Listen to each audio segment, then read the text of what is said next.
রাজধানীর শাহবাগে সংবাদ সম্মেলন করছে ইনকিলাব মঞ্চ, সরাসরি যাচ্ছে সেখানে।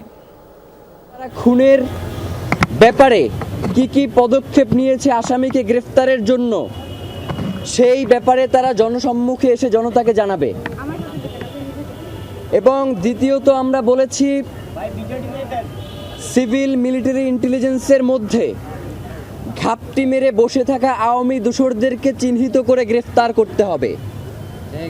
10 লক্ষের অধিক মানুষ তারা এই দাবিকে সমর্থন করেছে এবং তারা বলেছে যে ওসমান হাদির বিচার না হওয়া পর্যন্ত বাংলাদেশে স্বাধীনতার সার্বভৌমত্বকে টিকিয়ে রাখার যে লড়াই, সেটাকে আসলে কন্টিনিউ করা যাবে না।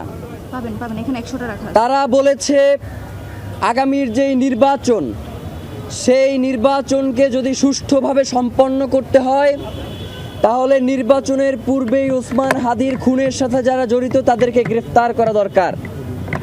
কিন্তু আমরা লক্ষ্য করেছি গতকাল স্বরাষ্ট্র মন্ত্রণালয়ের পক্ষ থেকে যেই বিবৃতি দেয়া হয়েছে, সেখানে আমরা স্বরাষ্ট্র উপদেষ্টা এবং তার বিশেষ সহকারী খোদাবক্স তাদের 2 জনের একজনকেও আমরা দেখতে পাই নাই।